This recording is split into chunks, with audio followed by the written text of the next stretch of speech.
Bom dia, turma! Como é que vocês estão? Espero que estejam todos bem, que estejam animados, motivados para mais uma aula aí online, né?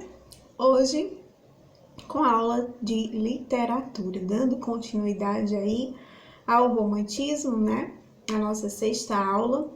Lembrando que a gente está trabalhando e focando na segunda geração, né? E só retomando aí, revivando a memória de vocês sobre o que foi essa segunda parte, essa segunda geração romântica, né? Brasileira, segunda geração do romantismo brasileiro, né? Que é denominada aí como ultrarromantismo. Lembrem-se sempre disso, segunda geração ultrarromantismo, ou também a geração byroniana, né? Como a gente discutiu na aula passada sobre Lord Byron, não é mesmo? Então aí foi um movimento, né? Ela foi fortemente influenciada, essa segunda geração, pelo escritor Lord Byron, tá? De origem londrina, ele era de Londres, na Inglaterra, e que todos os autores dessa época, eles foram influenciados, eles pegaram, beberam da fonte aí das produções de Lord Byron, tá? E um dos principais seguidores do byronismo aqui no Brasil foi Álvares de Azevedo, tá? E sendo assim, é pertinente para a gente revisar e analisar o legado na literatura romântica, tá? Dessa segunda geração. E para a aula de hoje a gente não podia deixar de falar da gente, né? Daqui do Brasil, do nosso grande artista, e analisar um pouquinho sobre a obra de Álvares de Azevedo, que marcou tanto essa segunda geração e que vai ser tão importante, que o Enem ele gosta também de dar aí umas pegadas com o nosso Álvares de Azevedo, tá bom? Então, olha só, para começar, né, para falar sobre Álvares de Azevedo, a gente vai remontar aí que ele vai ser um poeta e um escritor, tá? Que nasceu na então província de São Paulo, na época, tá? E mudou ainda na infância para a cidade do Rio de Janeiro. E nesse período aí que está se vivendo, que é o período do Império, tá, gente? E vale lembrar aí que nesse período, como a gente discutiu nas outras aulas, do ultrarromantismo, né? As pessoas, os escritores dessa época, eles estavam ingressando, principalmente Álvares de Azevedo, né? Ele vai ingressar na Universidade de Direito, tá? Ele vai ter contato com um grupo de jovens com vidas aí bem boêmias, bem marcadas por bebidas, por farras, por noitadas. Então ele ingressa na faculdade, ele ingressa também nesse mundo social vivenciado nessa época, certo? Então, a gente pode dizer que ele é um dos mais famosos escritores brasileiros, tá? Que pertence à segunda geração do movimento romântico aqui no Brasil, tá? Também chamada, como eu falei para vocês, da fase ultrarromântica byroniana, ou também mal do século. Então, liguem sempre a segunda fase ao ultrarromantismo, a uma fase byroniana, ou a fase também conhecida como mal do século, tá? Nunca esqueçam disso. Então, além de poeta, Álvares também foi aí um contista, um dramaturgo, um ensaísta, tá? O autor clássico da Noite na Taverna. Quem nunca ouviu falar ou quem nunca leu o livro? Se não leram, eu vou deixar aqui como sugestão para vocês lerem, tá? E Noite na Taverna, ela vai ser uma narrativa muito, muito bacana, que vai trabalhar aí por um lado bem mais sombrio, né? E bem característico dessa época da segunda geração, tá?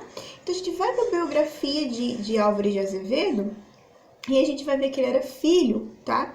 De Inácio Manuel Álvares de Azevedo e Maria Luísa Silveira da Mota Azevedo, tá? Nasceu em São Paulo no dia 12 de setembro de 1831, mas passou a infância no Rio de Janeiro, onde começou os seus estudos, como eu falei para vocês. Em 1847, meados do século XIX, ele retornou aí para São Paulo, com a finalidade de estudar na Faculdade de Direito, onde ele vai conhecer lá aquela turma do social bem mais danadinho, né, nessa Faculdade de Direito, que ele ficava aí no Largo do São Francisco, tá? Onde ele vai precocemente se destacar pelas impecáveis produções literárias, tá? Ele desde essa época muito sábio, então ele vai ganhar um destaque. Além da facilidade em aprender diferentes idiomas também, uma jovialidade, um espírito sensível, de Álvares de Azevedo, tá? E devido a esse fácil aprendizado nas línguas, aí ele vai fazer o quê? Ele vai traduzir, tá? O quinto do ato de Otelo, de William Shakespeare. Olha que interessante, né? Então, como ele tinha essa facilidade em aprender línguas, em aprender outros idiomas, ele vai traduzir essa obra de William Shakespeare, que vai ser aí o quinto do ato de Otelo, tá? E Paracina, tá? De Lord Byron. Além disso, ele vai fundar aí a revista intitulada aí pela Sociedade de Ensaio Filosófico Paulistano, no ano de 1849. Então, ele vai ser aí um carinha muito importante nessa época, tá? Vai estar se inspirando em grandes nomes, imagina, William Shakespeare, Lord Byron, né? Então, ele tem aí como fonte grandes nomes da literatura mundial, vamos colocar assim, né? E vejam aí no vídeo que a gente vai ter a foto de Álvares de Azevedo, tá?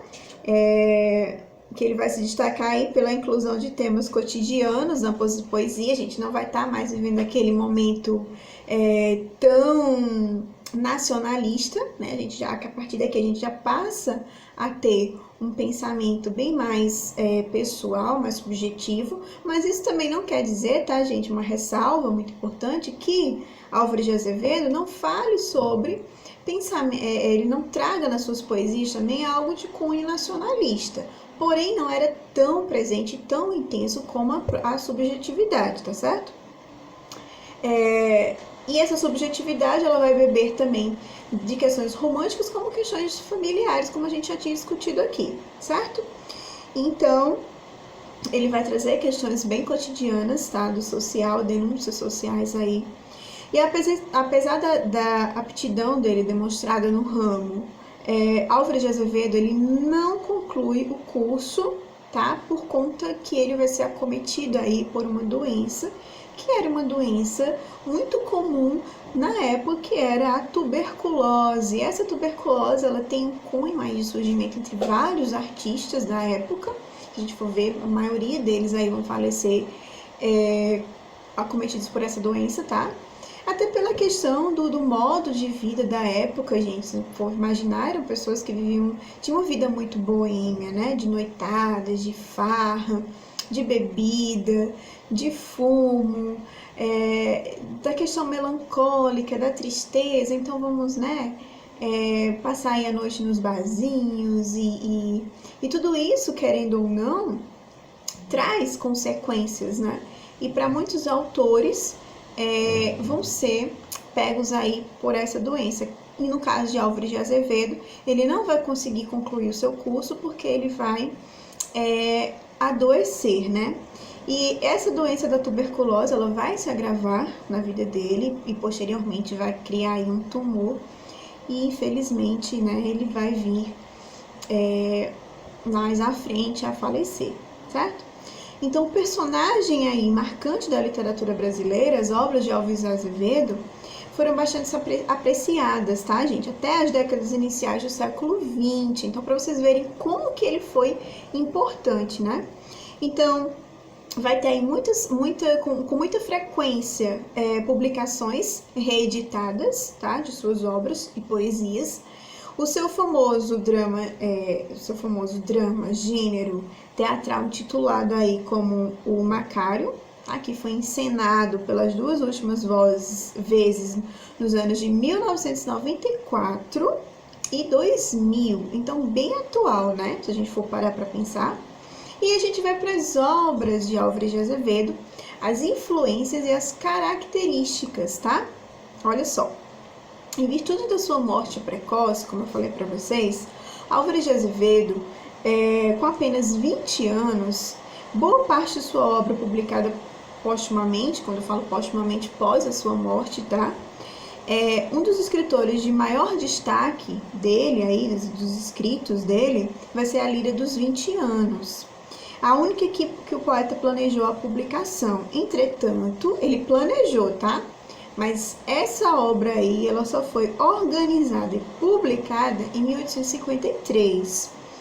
Então, a obra fazia parte de um projeto de Álvares de Azevedo e não chegou aí a ser concretizado, tá?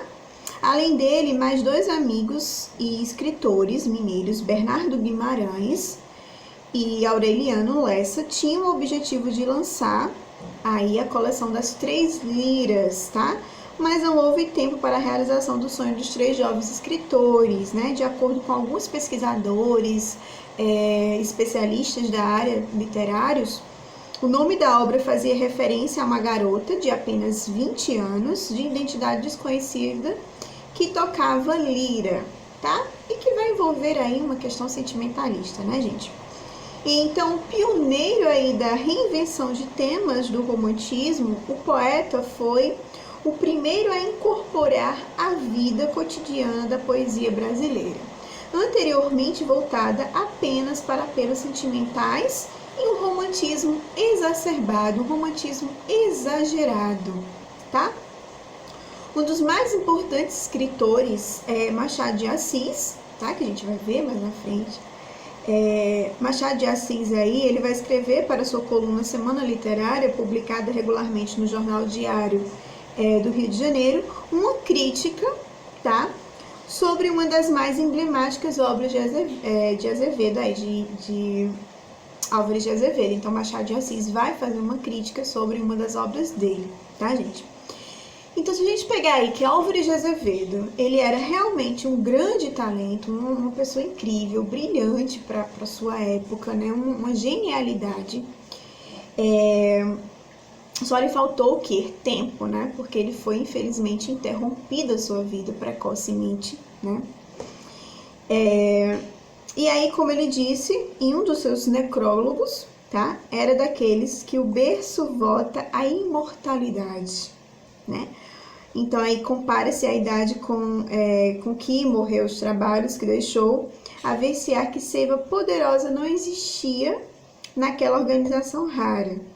Então, em tão curta idade, né, como a gente falou, o poeta das Lírias dos 20 anos deixou documentos valiosíssimos para a nossa literatura, de um talento robusto e de uma imaginação vigorosa. A gente tem aí Álvares de Azevedo, né?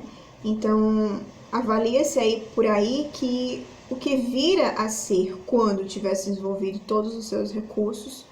Então, esse é um dos destaques aí, um dos comentários feitos por Machado de Assis, tá?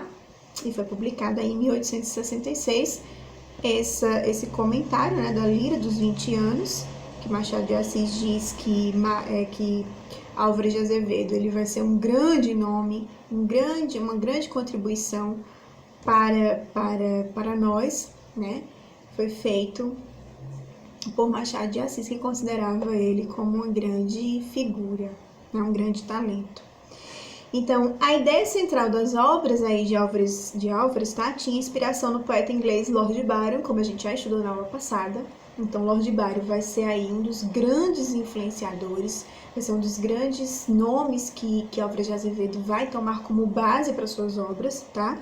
Exatamente por esse motivo que a segunda geração do romantismo era também conhecida como uma geração byroniana, tá? Ou ultrarromântica. E o que quer dizer isso, gente? A gente já debateu, mas vale ressaltar, que são as obras de Álvares de Azevedo que tinham o quê?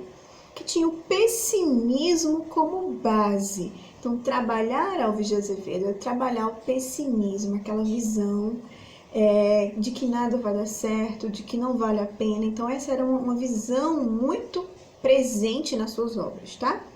A gente vai ter essa carga negativa que ele traz nas suas obras, no seu texto, pode facilmente ser percebida, tá?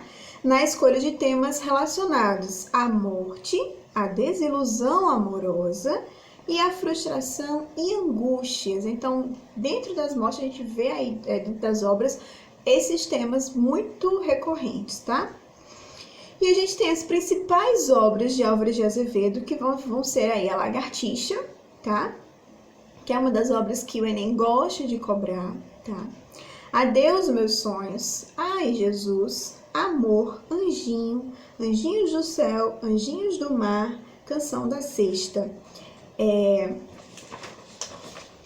Cantiga, canto primeiro, canto segundo, cismar, desalento, desânimo, dinheiro, e ela, e ela, e ela, e ela. Ideias íntimas, lágrimas da vida, lágrimas de sangue, luar de verão, malva maçã, meu amigo, meu desejo, meu sonho, na minha terra, no mar, o lenço dela, o poeta moribundo, pálida inocência, saudades, e se eu morresse amanhã, uma das grandes obras aí dele, de grande destaque, tá? Solidão, sonhando, tarde de outono, trindade, último soneto. Abaixo a gente vai ver aí, logo em seguida, tá? Vocês acompanhem no vídeo aí, uma poesia Se Eu Morresse Amanhã, interpretada durante o velório de Álvares de Azevedo, pelo escritor Joaquim Manuel de Macedo. A gente também vai dar uma estudadinha sobre ele posteriormente. Então, ele escreveu o seu poema, né? Esse poema, Se Eu Morresse Amanhã, mas ele não teve a graça de poder recitá-lo. Mas ele foi recitado por um amigo no seu velório. Que triste, né? E eu, particularmente, gosto muito desse poema dele, dessa poesia. E lembro e me recordo muito que na minha adolescência, fase aí em que vocês estão se encontrando, eu adorava ler, porque eu achava de uma profundidade, algo muito, muito subjetivo, né? Muito que vai muito da alma, no sentimento. Eu gostava muito de recitá-lo e eu trouxe aqui para vocês. E que também é uma figura bem importante e trabalhada aí por alguns vestibulares e pelo Enem também, tá? Então, vou recitar e vocês vão acompanhando aí no lado do vídeo. Olha só. Se eu morresse amanhã. Se eu morresse amanhã, viria ao menos fechar meus olhos, minha triste irmã. Minha mãe de saudades morreria, se eu morresse amanhã. Quando a glória pressinto em meu futuro, que a aurora de porvir e que amanhã. Eu perdera chorando essas coroas, se eu morresse amanhã. Que sol, que luz, que azul, que céu azul, que doce nalva, acorda a natureza mais louça. Não me bateria tanto amor no peito, se eu morresse amanhã. Mas se essa dor da vida que devora a ânsia de glória, o doloroso afã, a dor no peito emuderecer ao menos, se eu morresse amanhã. Então, bem profundo, bem triste, bem melancólico, né? E traz, assim, acho que ele perfeitamente, e justamente o que a gente estava falando sobre os temas, né? Dessa fase do ultrarromantismo. Então, a gente vê aí a questão do pessimismo e da ideia de morte. Então, os livros publicados aí por Álvares de Azevedo, a gente vai ter o Macário, tá? Em 1850, a obra relacionada ao gênero drama. A gente tem As Liras dos 20 Anos, a poesia do ano de 1853. A Noite na Taverna, a prosa de 1855. O Conde Louco, poesia de 1866, tá? A morte de Álvares Azevedo. No ano de 1852, o poeta contraiu tuberculose, tá? Como eu já tinha falado para vocês. Ele vai abandonar o curso de Direito um ano antes de completar a graduação. Então, faltando só um ano, ele abandona o curso, não consegue concluir por sua doença, tá? E apesar de realizar aí uma cirurgia, ele não vai resistir e vai morrer no dia 25 de abril de 1852, tá? Com apenas 20 anos de idade. Muito jovem, né, gente? Se a gente for pegar aí a trajetória desses autores dessa época, a gente vai ver que a maioria deles morreram muito jovens e deixam um legado riquíssimo, né, para a literatura, para a história, e para a contribuição da nossa própria vida, né? Então, a gente tem aí esse grande nome literário, né, do romantismo da segunda geração. Outros poemas de Álvares de Azevedo, né, vamos analisar alguns poemas de Álvares. A gente tem aí um poema bem mais longo, tá? Que é a Lembrança de Morrer. E ele diz o seguinte, vocês observem que ele vai ter um cunho aí bem melancólico, né? Bem pessimista. Quando eu morrer em meu peito, rebentar-se a fibra, que o espírito enlaça a dor vivente, não derramem por mim nenhuma lágrima, impálpebra demente, e nem desfolhem na matéria impura a flor do vale que adormece ao vento. Não quero que nenhuma nota de alegria se cale por meu triste pensamento. Eu deixo a vida como deixo o tédio do deserto poeta caminheiro, como as horas de um longo pesadelo, que se desfaz ao dobre de um sineiro.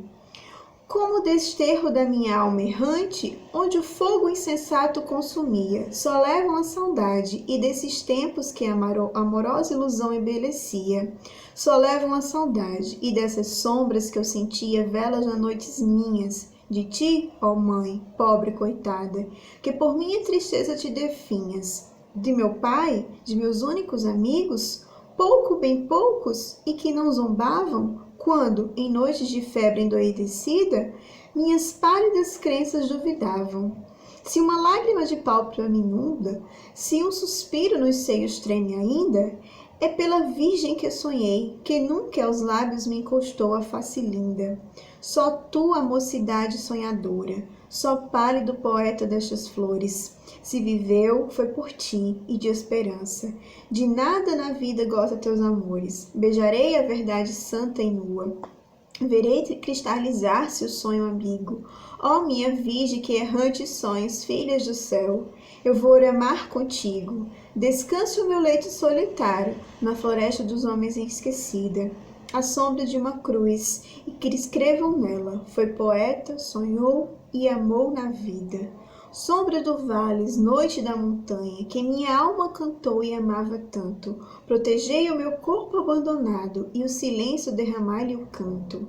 Mas, quando preludia, ávido a aura, e quando a meia-noite do céu repousa, alvoredos do bosque à beira os ramos, deixai a lua pratear-me a lousa. Né? Então, a gente tem aí um poema, né, Lembrança da Morte, onde o eu lírico ele vai expor aí todas as características que se fazem presentes no segundo período do romantismo, que é justamente essa geração ultrarromântica, né?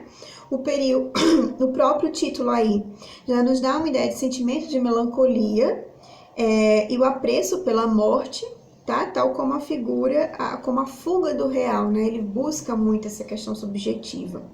No poema temos a noção de como o eu lírico está desgostoso com a vida e o quanto levava com tédio e vivia cada dia como se fosse o último, mas sim com cansaço e querendo que esse logo acabasse. Há um lamento em relação à vida errante, né? Mas dela não se arrepende, porém sentirá a saudade aí das coisas imaginárias que viveu nessa época como uma ilusão, a realidade por ele criada, suas noites, seu mistério que envolvia sua vida, tá? Saudade sentirá dos poucos amigos e dos pais que por ele sofreram vendo as suas dores e desgostos.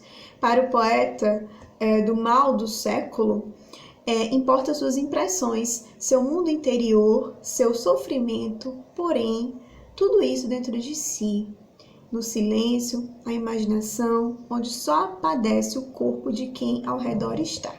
Então, não é algo que ele estava ali contando, desabafando e fazendo uma terapia.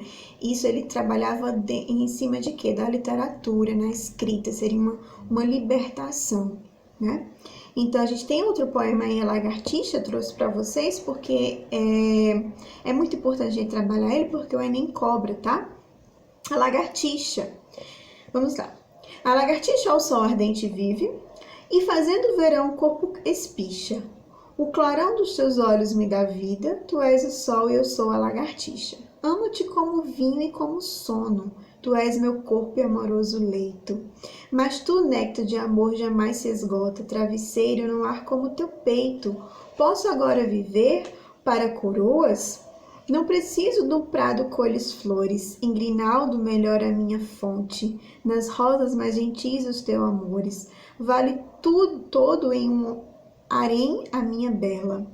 Em fazer-me ditoso ela capricha, viva ao sol de seus olhos namorados, como ao sol de verão a lagartixa. Né? Ele faz uma alusão aí, né? Então, logo ao iniciarmos a leitura do poema, somos tomados aí por certo desconcerto causado aí por termos tão estranhos à poesia romântica, né, como por exemplo a lagartixa. É deste estranhamento que ao continuarmos lendo percebemos uma crescente entonação do humor gracioso, tá, mesclado com alguns temas comuns dos autores da época, tá? Com uma análise bem superficial dessa primeira estrofe, identificamos um tipo romântico muito utilizado na exaltação da mulher amada, mas todo o crescimento emocional proposto nesse tema é rompido pelo último verso seguinte, quando o poeta diz: Tu és o sol e eu sou a lagartixa. A comparação traçada é meio que cômica, engraçada, né? Quando se constrói por meio de provincianos quanto uma lagartixa. O amor não eleva o homem, ele lhe faz aparentar a condição de um pequeno réptil. A partir daí, nos parece que o poeta começa a desfazer o objeto humorístico quando constrói temas mais românticos, como culto ao ócio, tá? Amo-te, o vinho e como sono. Tu és meu copo e amoroso leito. E travesseiro no ar como teu peito, ou mesmo engrandecimento, né, as características da mulher, ele vai estar exaltando, nas rosas mais gentis dos teus amores, porém na última estrofe ele desconstrói novamente esse objeto romântico, vive ao sol dos seus olhos namorados como o sol do verão da lagartixa. Então ele constrói esse perfil romântico ideal dessa mulher, mas ao mesmo tempo ele desconstrói. Mas em uma leitura mais atenta é possível a gente traçar aí uma grande variedade de binômios, né? Nestas 4 estrofes, desde a forma trabalhando a aproximação aí de opostos, né? Então, a primeira e grande binômio moldada por Álvares de Azevedo é a aproximação do homem versus o animal. O poeta que ama a lagartixa, ao sol faz verão, e desta binômio forma-se aí um outro, que é o calor do sentimento amoroso versus o sangue frio do réptil, tá? Afinal, a escolha do objeto e a comparação é bem específica para o autor. Há também a oposição da grandiosidade do amor romântico versus a mesquinhez da lagartixa. Podemos até traçar mais uma oposição aí, gente, do próprio sol e a importância de ambas as criaturas, tá? Para a lagartixa seria provedor biologicamente necessário no que diz respeito à obtenção da energia, já para o poeta vem carregado aí de preguiça, como se o calor deste seu amor lhe tirasse a energia e o encharcasse de sono e preguiça. Mas já apenas nós termos utilizados aí constrói uma binômia, tá? O poeta, por si só, aproxima opostos. E se pensarmos exatamente nessa mescla aí de objetos, a gente vai ter o quê? Que vai ser bem comum ao romantismo tradicional e da atmosfera grandiosa e da humorada da poesia presente, tá? Portanto, temos aí um grande exemplo de fenômeno binômio da poesia de Álvares de Azevedo no poema Lagartixa, onde esse leitor ele vai se deparar o que aí? Com externos opostos tão figurativos quanto os morais, tá? Provincianos, quanto totalmente os críticos. E dessa forma aí a poesia, ela cria, como diria Antônio Cândido, pequenas obras-primas que vão dialogar aí no cenário literário e nada menos esperado vindo de um poeta de meios termos, né? Então a gente tem aí uma figura poderosíssima, vamos dizer assim, de grande destaque no romantismo brasileiro da segunda geração, do ultrarromantismo da geração byroniana, ou do mal do século, que vai ser Álvares de Azevedo, tá certo? Então ele vai contribuir muito, ele vai ser um cara genial, extremamente maravilhoso para nossa construção literária, riquíssima, que enriquece a nossa literatura, certo? Então, eu vou deixar aí um exercício para vocês me entregarem até o final do dia. As dúvidas estou aqui para tirar todas, tá bom, gente? Então, um bom fim de semana para vocês, bons estudos e até a próxima aula.